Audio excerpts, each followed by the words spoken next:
What is your basis for morality? Yeah, I'm actually one of the few atheist philosophers who assertively argues for objective moral facts. And to me, they're natural facts. So you can ground them in the nature of human beings, and the nature of personal consciousness, and the nature of rational beings in general. So and there's a way to frame morality in that sense, that if you talk about what would a rational being do given they knew everything that they needed to know about how to make that decision, and what you get is a system of hypothetical imperatives that supersede all other imperatives. And in this, I'm following philosophers like Philip Foot and others of recent vintage that are arguing this. And the basis is that it grounds in what is rational to do given the realities of consciousness. And consciousness entails realities like the possibility of death, the possibility of suffering, and the possibility of personal self-realization. Like how do you feel about yourself?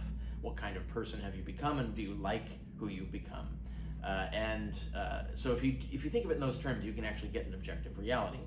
The attempt to argue that morality doesn't exist without a God doesn't really work, because it just basically kicks the can down the road.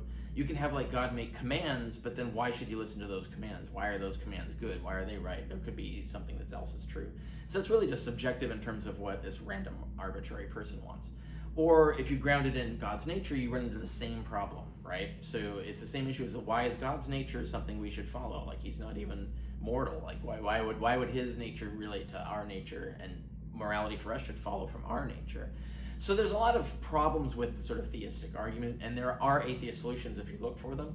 And people who are interested in that can find all of that on my website, which is richardcarrier.info. The last time I checked, most philosophers are atheists, and most philosophers are moral realists. So you have the majority of philosophers are atheists, moral realists. So, it's important to note that moral realism is not the same thing as objective morality. So you can have a subjective moral realism, and that's the view that there are objectively true moral facts, but they vary by perspective, for instance.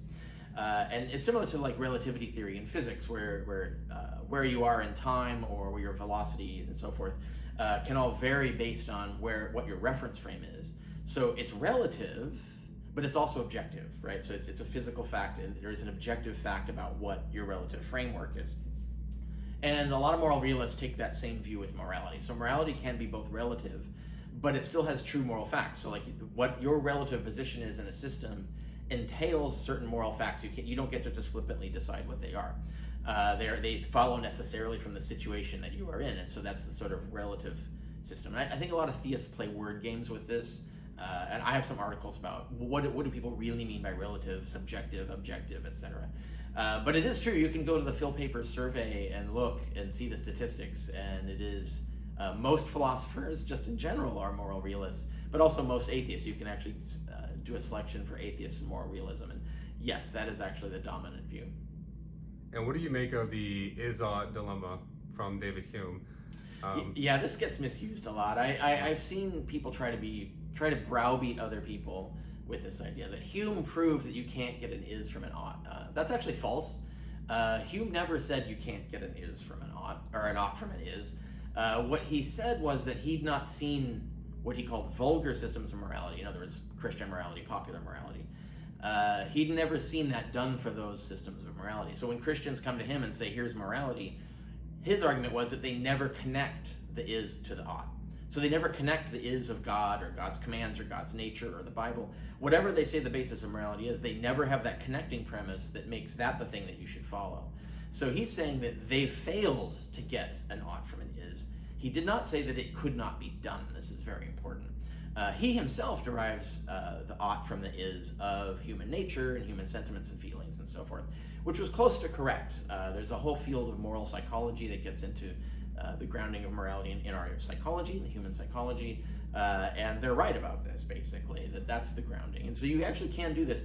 A real simple example is if you're a surgeon and you want to save the life of your patient, you ought to sterilize your instruments. And you can show that you can get this ought from an is. The is that the surgeon wants to save the patient. And but isn't the trick there that you're adding an if? And if it's just purely a descriptive premise, you can't logically get. But that's the thing, right? an So ought. yeah, but that's true. So hypothetical imperatives are objective propositions. They are is statements. For example, you couldn't say God is the creator of the universe, therefore you ought to obey him. Yes. So the problem is going from is to ought, right? So you need that middle premise that bridges the is to the ought. Right. It's not the problem is not that it's conditional. Conditional statements are is statements. The problem is how do you get the ought? So it really comes down to like explaining what does the word ought even mean. And once you define that ought, what you ought to do is what you would do if you were rational and informed, right? So if you were fully rational and fully informed, you would do X, whatever that is. And when people say you ought to do something, they're really saying that. They're saying, well, if you knew better, you would do that. And so that's the whole basis for it. And once you get that connector, this is Philippa Foot, by the way, this is how she did it. This is also how Kant admitted, was talking about how Hume did it, is with the hypothetical imperative. And Kant tried to create a categorical imperative to try and do better than that. But his categorical imperatives just reduced to hypothetical imperatives. So it's the same thing. So the objective is are what you want, what you really want. In the Aristotelian sense, you go down through the levels of why do you want that, why do you want that, why do you want that, what do you really want out of life, who do you really want to be, etc. And then the facts of the world. And when you put those two together, you get the result that, well, once you have that realization, you actually want to save the life of the patient. So you want to sterilize the instruments. And so that's where all oughts derive. All true ought statements derive from the desires of the agent and from the realities of the world.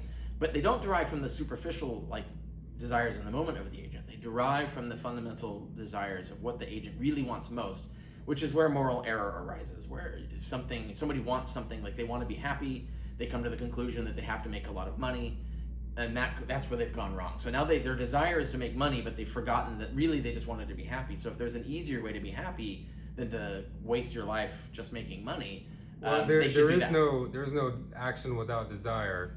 So Correct. desire is very important, but Yeah. People will make the point we have conflicting desires. So what? Exactly. Yeah, I like to say. Yeah. Go For me, I wrote a little short blog about it. To me, the best foundation is pretty obvious, but is the fact that we are an interconnected social species with innate empathy. You can have to live together and rely on each other, and you can break it down to a sentence or two sentences. I feel bad, or most people feel bad when they treat others poorly, and they risk getting treated poorly in turn. And so that's kind of the basic foundation. I think you're on it. For Yeah, morality. you're on it. There's two things there. One is reciprocity. You have to interact with this social system. You need to behave a certain way. It's game theory, basically. There's a certain way that is more rational to behave that results in how people are going to treat you, etc. The other side of that, though, is personal psychology, which is what sort of person do you really want to be, right? And so when you're talking about conscience, And when you look in the mirror, and but that's the thing is most people avoid looking in that psychological mirror, right? So you can lie to yourself and claim to yourself that you're the best sort of person and that you're the person you want to be, etc. But those would be lies, right? So that wouldn't be true. And so when we say ought, we're talking about what you ought to do. We're talking about what you would do if you didn't have all those lies that you were basing your decisions on. If you actually looked at yourself honestly and said, what sort of person would I be comfortable being? Is that the kind of person I really want to be? And then psychology, we know from science that when people really do that, they actually start trending towards desiring moral behavior. They want to be a moral person. And it's the people who aren't moral are making excuses to not do that. And those excuses are built on lies, which are false premises. And anything built on false premises is false. So their morality is false. Whereas if you build your morality on true premises, only true premises, then you get what you would call as the true morality, right? Because the conclusion follows only from true premises. When you do that, then you get on this side of this where you get to the realization that you don't want to be that sort of person. You want to be this other sort of person. And so there's this internal psychological reason that would be true for all conscious agents in all universes, right? So it's universal truth about consciousness itself, personal consciousness. So once you have those two things, the reciprocity argument, the sort of social system argument, and your own personal self-worth, your sense of self-satisfaction and so on, once you have those two pieces in place, you don't need anything else. And in fact, you need to have those two things in place to even understand why you would want to obey God or follow his nature and stuff, so that God's nature, God's commands are actually irrelevant. Even if he exists, they're not relevant to morality. Morality stems from who you are, your nature as a conscious person. and you're still obeying, one would think, God's commands or whatever because of desire, because of, what you want. Yeah, right. To take a simple example that Christians will say is like, well, you gotta behave this way or you'll go to hell. Is that, well, okay, you're doing the same thing. You're creating a hypothetical imperative. You're saying that I don't want to go to hell, therefore I have to behave this way. What if I want to go to hell? Well, now your whole moral system's out, right? I don't have to behave. Like, what if that's where I actually want to go?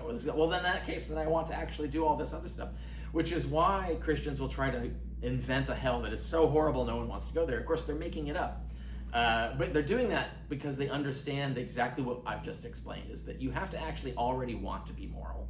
And so if you're going to do it through a punishment mechanism, which is actually a childish system of morality, I mean literally in the system of moral development and psychology, this is the level of a child, which is that you want to avoid punishment and seek reward.